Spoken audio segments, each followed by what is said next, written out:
Marlène et Jean-Claude sommes très heureux de te présenter une émission très spéciale afin de comprendre les faits d'actualité.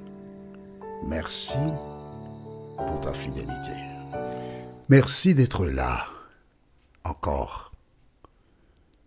Merci de développer cet amour profond pour l'Éternel des armées.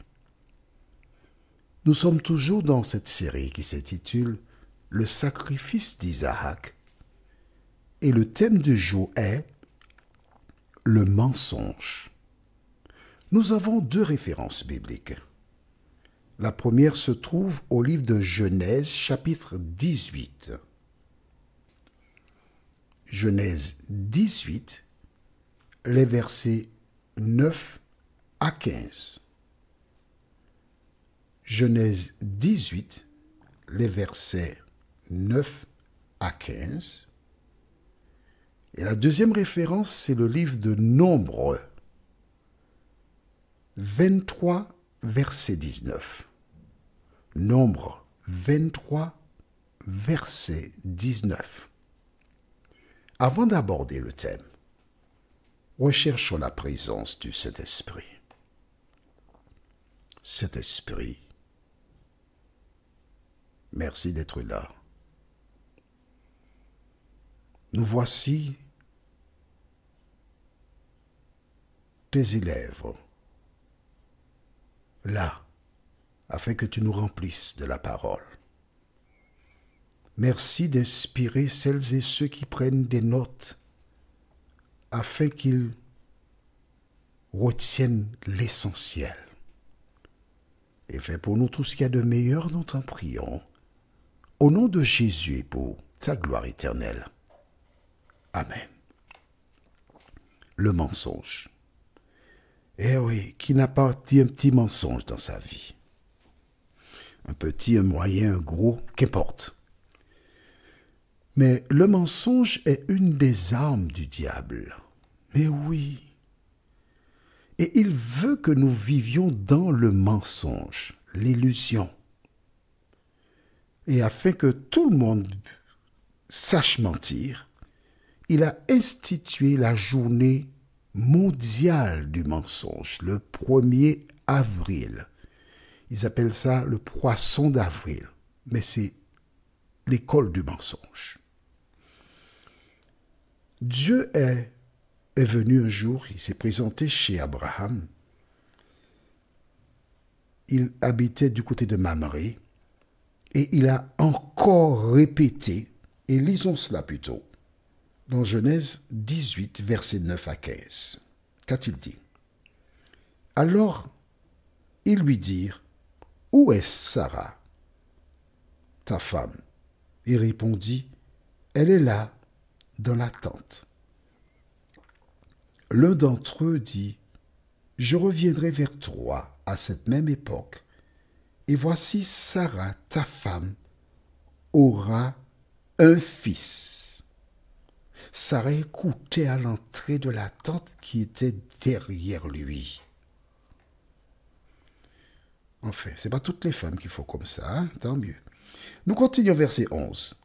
Abraham et Sarah étaient vieux, avancés en âge, et Sarah ne pouvait plus espérer d'avoir des enfants.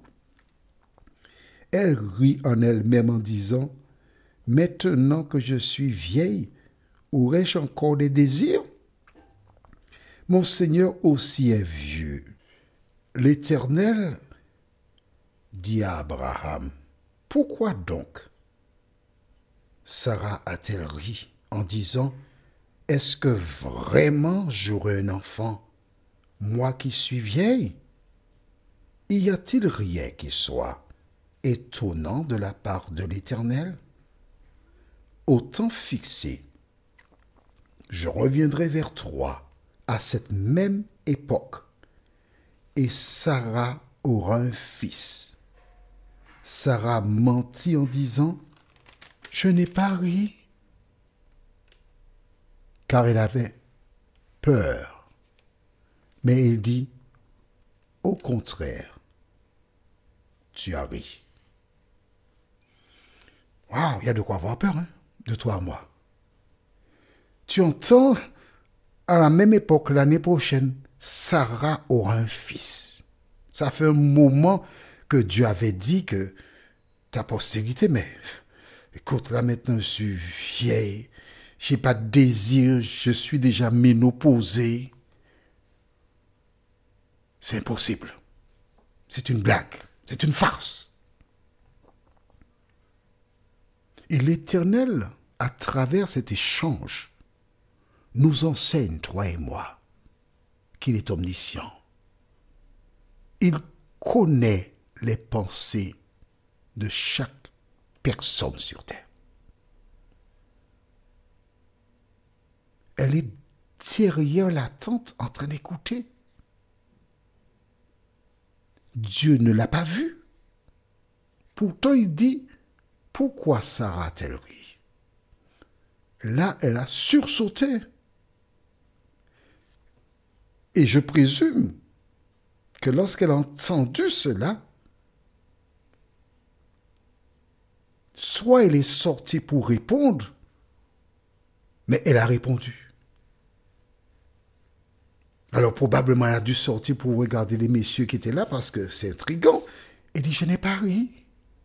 Si, tu as ri. Il n'a pas insisté. Elle n'a pas insisté non plus. Lorsqu'on t'a tenu la main dans le sac, tu as menti. On te dit, on te prouve que tu as menti. Pourquoi veux-tu continuer à te justifier en demeurant dans le mensonge? Il ne faut pas faire ça. À travers l'expérience de Sarah, elle a dit, je n'ai pas ri, car elle avait eu peur, mais il dit au contraire, tu as ri. Il n'y a pas à tergiverser. Fais de même. Lorsque tu as commis une erreur, ne reste pas dans le mensonge. Parce que si tu ne reconnais pas tout de suite, dans le temps, tu seras obligé de revenir et dire, bon, je t'avais dit ça, mais effectivement, j'avais ri, j'ai menti, je te demande pardon. Mais non, ne perds pas ton temps, dis la vérité. Ne perds pas ton temps. Aussi longtemps que tu aimes Dieu, dis la vérité.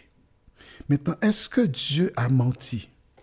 Il est important parce que souvent, je te cite ce verset qui se trouve au livre de Nombres, chapitre 23, le verset 19. Et cette parole, elle est belle. Je cite, « Dieu n'est point un homme pour mentir, ni fils d'un homme pour se repentir. Ce qu'il a dit, ne le fera-t-il pas? Ce qu'il a déclaré, ne l'exécutera-t-il pas? » Je relis pour toi une dernière fois.